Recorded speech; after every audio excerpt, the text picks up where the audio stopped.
요한이 전한 거룩한 복음입니다. 그때 예수님께서 제자들에게 말씀하셨다. 나는 참 포도나무요 나의 아버지는 농부이시다. 나에게 붙어 있으면서 열매를 맺지 않는 가지는 아버지께서 다 쳐내시고 열매를 맺는 가지는 모두 깨끗이 손질하시어 더 많은 열매를 맺게 하신다. 너희는 내가 너희에게 한 말로 이미 깨끗하게 되었다. 내 안에 머물러라. 나도 너희 안에 머무르겠다. 가지가 포도나무에 붙어 있지 않으면 스스로 열매를 맺을 수 없는 것처럼 너희도 내 안에 머무르지 않으면 열매를 맺지 못한다. 나는 포도나무요 너희는 가지다. 내 안에 머무르고 나도 그 안에 머무르는 사람은 많은 열매를 맺는다. 너희는 나 없이 아무것도 하지 못한다. 네 안에 머무르지 않으면 잘린 가지처럼 밖에 던져져 말라버린다. 그러면 사람들이 그런 가지들을 모아 불에 던져 태워버린다. 너희가 네 안에 머무르고 내 말이 너희 안에 머무르면 너희가 원하는 것은 무엇이든지 청하여라. 너희에게 그대로 이루어질 것이다. 너희가 많은 열매를 맺고 내 제자가 되면 그것으로 내 아버지께서 영광스럽게 되실 것이다. 주님의 말씀입니다.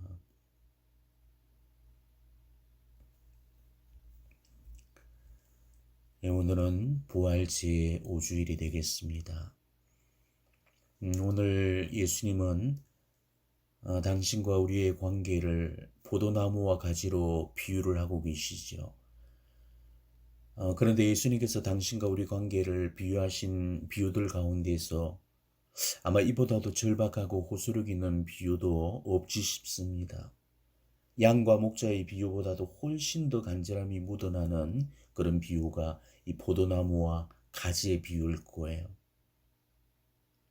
양과 목자의 비유에서 보면은 양이 목자를 필요로 하는 것은 맞지만은 그렇다고 목자가 없다고 해서 다 죽는 것은 아니죠. 운 좋게도 그 사람 손도 용케 안 타고 또 승냥이한테 잡혀먹지도 않고 야생에서 끝까지 생존하는 그런 양들도 있습니다. 하지만 포도나무에 붙어있는 가지의 경우는 그와는 다르죠. 가지가 부러지거나 잘려 나가버리면은 그 가지는 말라버리게 됩니다. 가지에 붙어 있으면은 생명의 수액을 공급받아서 잎을 내고 꽃을 띄우고 결국 열매를 내게 되지만은 가지에서 떨어져 나가버리면 그 가지는 열매는 고사하고 결국 말라 비틀어져서 아궁이 속에 던져지게 되죠. 나무에서 가지가 분리되는 순간에 그 가지의 운명은 끝장나게 되는 겁니다. 가끔씩 부러진 가지를 볼 때가 있을 겁니다. 절반은 부러지고 반쯤만 붙어 있는 그 가지가 용케도 잎을 내고 꽃을 피우는 그 모습을 신기하게 쳐다보고는 하죠. 이게 나무의 힘입니다. 가지가 어떻게든 나무에 붙어만 있어도 그 반의 반만 붙어 있어도 그 반의 반만 붙어 있어도 그 가지는 말라 죽지 않고 나무로부터 생명을 공급받을 수가 있습니다. 그렇지만은 그 가지가 온전히 성하게 붙어 있는 경우와 가지가 반만 붙어 있는 경우와 그 가지가 반의 반만 붙어 있는 경우는 분명히 차이점이 있습니다. 수액을 빨아들이는 힘이 다르기 때문에 차이를 빚게 되는 거죠. 온전히 성한 가지는 수액을 빨아들이는 힘이 세기 때문에 나무가 주는 수액을 전부 빨아들여서 더 많은 열매를 맺게 되지만은 반만 붙은 가지는 수액을 빨아들이는 힘이 약하기 때문에 나무가 주는 수액을 다 빨아들일 수가 없어서 결국은 열매를 많이 맺지를 못합니다. 우리가 나무에 꼭 붙어 있어야 될 이유가 여기에 있는 거죠. 우리에게 있어서 생명의 공급원은 하느님이십니다. 하느님을 떠나게 되면은 우리는 생명의 수액을 공급받지를 못하는 겁니다. 우리는 모두 세례를 통해서 하느님의 자녀로 태어났습니다. 우리가 세례를 받았다는 것은 지금까지는 지의 힘으로 살았지만은 이제부터는 지의 힘으로 안 살고 하나님의 힘으로 살겠다는 의사를 표명한 거죠. 그게 세례 서원이고 우리 모두는 바로 이 서약을 드렸습니다. 마귀와 세속과 육신을 끊어버리고 하나님께 귀해서 하나님 뜻대로 살고 하나님 힘에 의지해서 살기로 약속을 했죠. 자, 그렇다면 여러분은 이 세례스 약을 얼마나 잘 지키고 살고 있습니까? 정말 내가 하나님 한 분만을 의지해서 하나님 뜻 안에서 살고 있다고 자신할 수 있겠습니까? 지금 우리 중에 하나님 힘으로 사는 사람이 도대체 몇이나 있겠어요? 거의 전부라고 해도 과언이 아닐 정도로 다들 자기 힘으로만 살고 있잖아요. 만일 지금 내가 기도 없이 살고 있다면은 그거는 자기 힘으로 살고 있다는 증거입니다. 기도라는 것은 내 힘으로 안 살고 당신 힘으로 산다는 증거가 되기 때문에 기도를 하고 있다는 것은 하나님의 힘으로 산다는 증거가 되는 거고, 기도를 하지 않고 있다는 것은 하나님의 힘으로 살지 않는다는 증거가 되는 겁니다. 지금 우리 신앙 속에는 정말 기이하다 못해서 기괴한 일들이 벌어지고 있습니다. 기도 없이 신앙생활을 하고 있는 그런 사람들이 부지기수로 많아졌다는 사실이죠. 기도도 안 하는데 자신을 신앙인이라고 말하고 가톨릭 신자라고 말하고 있습니다. 이런 엉터리 같은 소리가 어디가 있습니까? 기도 안 하는 신앙인은 존재할 수가 없죠. 기도 안 하는 가톨릭 신자란 있을 수가 없습니다. 어떻게 기도도 안 하는 사람이 신앙인이라고 말할 수가 있겠습니까? 신앙인이라는 이 말은 기도하는 사람을 의미하는 말이죠. 믿을 신자의 우러를 앙자, 의지할 앙자, 즉 하느님을 믿고 우러르고 의지한다는 그런 뜻입니다. 한마디로 기도하는 사람이라는 뜻이죠. 그런데도 기도는 아예 하지를 않고 주일 미사 한 번이 기도 생활이 전부인 그런 신자들이 너무너무 많다는 겁니다. 기도하지도 않고 기도할 줄도 모르는 그런 사람들이 어떻게 하느님을 믿는다고 말할 수가 있겠습니까? 세상에서 제일 불쌍한 사람은 하느님을 모르고 사는 사람들이지만은 세상에서 제일 불행한 사람은 하느님을 믿으면서도 하느님을 모르고 있는 사람들입니다. 왜냐하면 행복한 길에서 가장 불행한 삶을 살고 있기 때문이죠.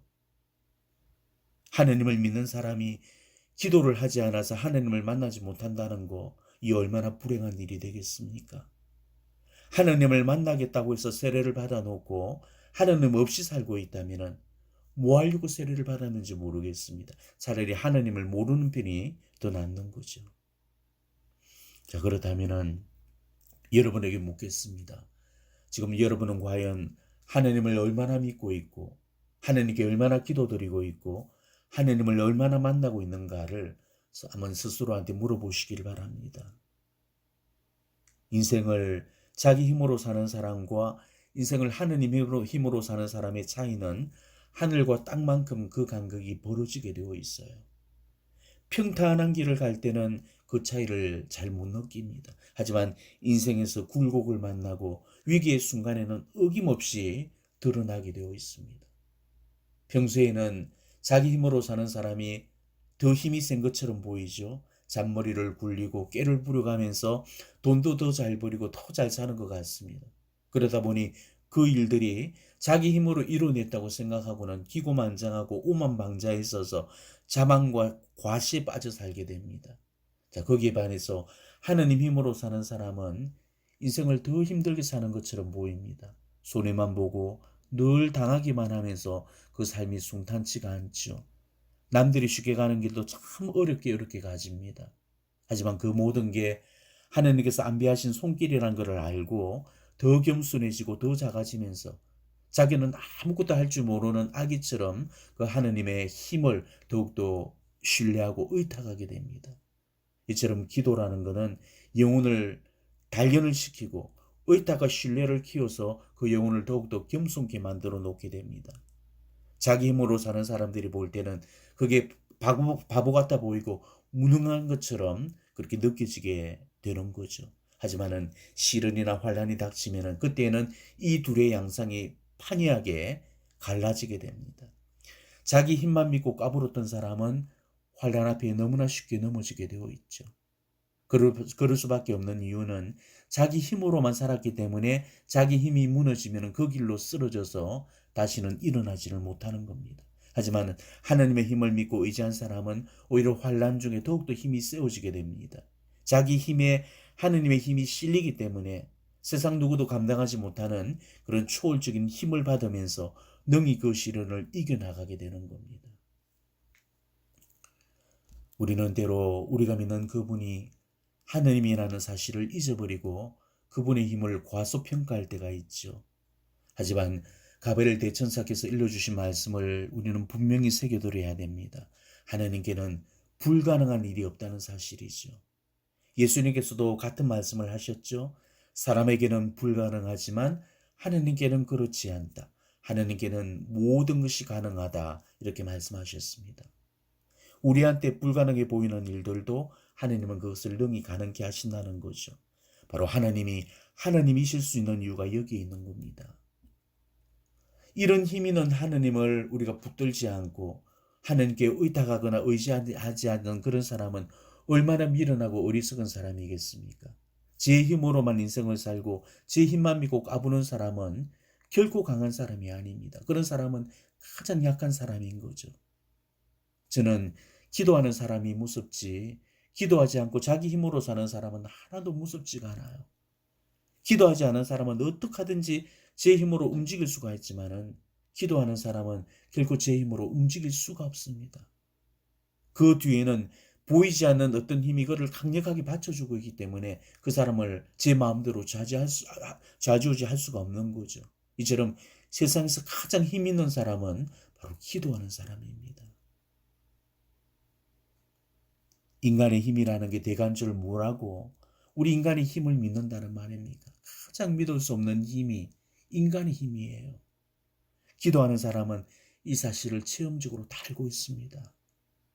저는 지금까지 하나님을 믿었다가 패가 망신했다는 소리를 한 번도 들어본 적이 없습니다. 하나님께 기도했다가 봉변을 당하고 하나님을 의지했다가 망했다는 소리도 들어보지를 못했어요. 적어도 제가 아는 하나님은 그런 하나님이 아니셨습니다. 하나님을 신뢰하고 있다고 했는데도 하나님께서 내 믿음을 저버리시더라. 그런 말을 들어보지를 못했습니다. 왜? 그거는 하나님 안에서는 있을 수 없는 일이기 때문이죠.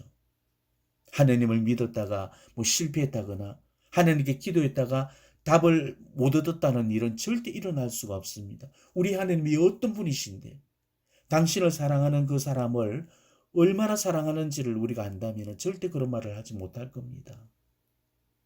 내가 하나님을 사랑하는데 하나님이 그런 나를 어떻게 안 사랑하시겠습니까? 내가 하나님을 믿어드리는데 하나님이 그런 나를 어떻게 안 믿어주실 수 있겠습니까? 하나님은 기도하는 사람들한테는 당신의 호주머니를 모두 여섯이라도 당신이 주고자 하시는 은총을 주에다 주십니다. 그래서 오늘 예수님도 이렇게 말씀하셨죠. 너희가 네 안에 머무르면 원하는 것은 무엇이든지 청하여라. 너희에게 그대로 이루어질 것이다.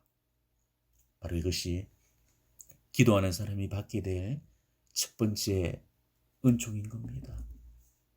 기도하는 사람은 체험적으로 이 사실을 다 알고 있습니다. 그렇기 때문에 기도를 하는 거죠. 기도했는데도 아무 응답이 없다면 누가 기도를 하겠습니까? 기도를 하니까 응답을 주시더라. 이런 체험들이 한 번, 두 번 쌓이다 보니까 결국 그것이 신뢰를 만들게 되고 계속 기도를 하게 만드는 거죠. 그래서 이 기도를 체험한 사람은 무슨 일을 하든지 어떤 순간에도 기도로 시작해서 기도로 끝을 맺게 됩니다. 기도가 생략되거나 포기되는 일은 없죠. 밥은 안 먹어도 기도는 하게 되어 있습니다. 잠은 안 자도 기도는 하게 되어 있죠. 기도가 없이는 단 한순간도 살 수 없기 때문입니다. 혹시 여러분 주변에 정말 이런 분을 만난다면 아마 그분은 정말 행운할 겁니다. 지금 이런 수준의 기도하는 사람들이 우리 시대에는 거의 없기 때문에 이런 분을 만난다는 것은 정말 하늘의 별을 따듯이 어려운 일이 되어버렸죠. 구교 시절의 신심과 오늘날의 그 신심을 비교해 본다면 정말 지금의 신심은 감히 믿음이라고 부르기에도 얼마나 부끄럽고 초라한지를 아실 겁니다. 비록 가난하고 없이 살고 정말 못 배우고 무식한 시절이었지만은 그 구교 신자들은 하나님을 향한 믿음만큼은 정말이지 순수하고 해맑고 성결했습니다. 지금은 신앙생활이라는 그 말이 무색할 정도로 신앙 결핍의 시대를 살아가고 있지만은 예전만 해도 철저하게 신앙생활을 지켜갔죠. 옥두새벽이면은 어김없이 일어나서 조과를 바쳤습니다. 예전에는 영경기도문들이 좀 많았습니까? 그 많은 영경기도문들을 다 바쳐야 기도상에서 일어날 수 있었습니다. 때에 맞춰서 꼭 삼종경을 바쳤고 한 번이라도 그러게 되면 그걸로 고해성사를 받죠. 지금 이 삼종기도 안 바쳤다고 고해성사 보는 사람이 어디가 있습니까? 저녁에는 만과를 바치면서 하루의 일상을 기도로 마무리했죠. 성차를 버릇처럼 들여서 죄를 놓치는 일이 없었고 고해성사를 철저하게 준비를 했습니다. 묵주를 손에서 놓는 일이 없을 정도로 많은 묵주 기도를 바쳤죠. 난 놓고 기억자도 모를 까막눈에도 기도문을 글자 한 자 안 틀리고 다 외웠습니다. 아무리 바빠도 주일 미사를 빠지는다는 것은 상상조차 못할 일이었죠. 전날 밤서부터는 그 합당한 성체 배령을 위해서 물도 안 마셨습니다. 자다가 몇 번씩이나 일어나서 입에 고인 침도 뱉어낼 정도였죠. 그리스도의 순환을 묵상하는 즐거움을 가장 큰 낙으로 삼았고, 그래서 예수님의 순환 고통에 동참하고 싶어서 단식제와 금육제를 철저히 지켰습니다. 신자가 아닌 지방과는 혼례도 안 했죠. 결혼을 위해서는 반드시 세례부터 받아야만 했습니다. 집안에 사제 수도자가 나는 것을 가문의 가장 큰 영광으로 알고 자녀들 중에 사제 수도자가 나기를 간절히 기도했습니다. 자, 이런 몇 가지만 보더라도 지금 신앙과는 엄청난 차이가 난다는 사실을 알 수가 있죠. 이처럼 구교 시절에는 기도가 삶의 근간을 이룰 정도로 모든 게 신앙적이고 하느님 중심적이었습니다. 이랬던 우리 교회가 지금은 어떻게 변하고 말았습니까? 더 이상 구교의 흔적이라고는 정말 찾아볼래야 찾아볼 수 없을 정도로 이 구교 전통이 깡그리 회파되고 말았습니다. 여러분은 어느 게 정상이고 어느 게 비정상이라고 생각하십니까? 하느님 중심으로 사는 신본주의가 정상이겠습니까? 아니면 인간이 중심인 인본주의가 정상이겠습니까? 삶을 하느님 중심에 두고 살았을 때 우리 영혼은 지금처럼 결핍이나 고갈이 일어나지를 않았죠. 지금은 말할 수 없을 정도로 영혼의 황폐화 현상을 겪고 있는 겁니다. 지금의 신앙은 감히 신앙이라고 부르기에도 민망하죠. 우리의 신앙은 예전으로 다시 돌아가야 됩니다. 구교 시절의 신심이 별난 게 아닙니다. 누구라도 이런 모습으로 살아야 되는 거죠. 이게 정상인 겁니다. 이게 원래 신앙인의 모습인 거예요. 이렇게 살려고 우리가 세례를 받았고 가톨릭 신앙으로 입교를 한 거죠. 그런데도 너무나도 많은 신자들이 지금 엉터리길을 걷고 있습니다. 전혀 신앙적이지도 않으면서 신앙인 행세만 하고 살고 있는 거죠. 기도가 없는 사람을 어떻게 신앙인이라고 말할 수가 있겠습니까? 우리는 하느님한테서 생명을 공급받아야만 비로소 하느님 생명으로 살아갈 수가 있는 겁니다. 우리한테는 생명이 없기 때문에 우리 스스로는 결코 살 수가 없어. 반드시 하느님의 생명을 나누어 받아야만이 그 생명으로 살아갈 수가 있는 거죠. 휘발유가 바닥난 자동차는 주유소에서 그 휘발유를 채우게 되죠. 자, 이때 그 휘발유가 연료 배관 손잡이를 통해서 그 자동차의 연료통 속으로 들어오게 됩니다. 바로 이 연료 배관 손잡이가 기도예요. 우리는 기도를 통해서 하느님과 하나로 결합되어질 수가 있고 바로 기도라는 그 통로를 통해서 하느님의 생명을 내 안으로 들어오게 할 수가 있는 겁니다. 기도는 하느님과 나를 이어주는 연결선입니다. 그렇기 때문에 기도를 하는 순간에는 하느님과 내가 하나로 결합되어지고 기도에서 멀어지게 되면은 하느님과 내가 분리되어지게 되는 겁니다. 우리는 어떠한 일이 있더라도 인생을 자기 힘으로 살려고 해서는 안 됩니다. 인생길을 혼자서 걸으려고 해서는 안 됩니다. 예수님의 말씀처럼 우리는 예수님 없이는 아무것도 하지를 못합니다. 내 안에 머물러라. 나도 너희 안에 머무르겠다. 예수님은 바로 이 약속을 지키기 위해서 오늘도 성체의 모습으로 우리 안으로 와주시죠. 자, 그렇다면 예수님은 우리 안에 머무르겠다는 약속을 지키셨는데 우리는 예수님 안에 머무르겠다는 약속을 과연 지키고 살고 있냐고요. 우리가 분명히 알아둬야 될 사실은 기도가 뒷받침이 되지 않고서는 우리는 결코 행복해질 수가 없다는 사실입니다. 왜냐하면 그 삶 속에는 하느님의 생명이 없기 때문이죠. 기도가 없는 삶 속에는 평화도 없습니다. 기쁨도 없습니다. 사랑도 없죠. 그런 거는 하느님의 생명이 주는 선물입니다. 그렇기 때문에 기도하지 않고서 평화로울 수가 있고 기쁠 수가 있고 사랑할 수 있는 그런 방법은 없습니다. 하느님 안에서는 있을 수 없는 공식이라는 거죠. 만일 내가 기도하지 않았는데도 평화롭고 기쁘고 사랑 속에 산다면은 그런 건 다 하느님의 것이 아닙니다. 진짜가 아니라는 소리죠. 상황이 좋을 때는 기쁘고 평화롭고 은혜롭다가도 조금만 그 상황이 안 좋아지면은 그 즉시 동요되고 쉽게 격정에 휩싸이게 되고 감정 상태가 엉망진창이 되어버린다면은 그런 건 다 가짜 평화, 가짜 기쁨, 가짜 사랑인 겁니다. 우리가 하느님의 생명으로 살아야 될 이유가 바로 여기에 있는 거죠. 진짜 평화를 누리고자 원한다면, 참된 기쁨을 누리고자 원한다면, 참 사랑 속에 살기를 원한다면, 그래서 진짜로 행복해지고 싶거든 하나님 안에 머물러야 됩니다.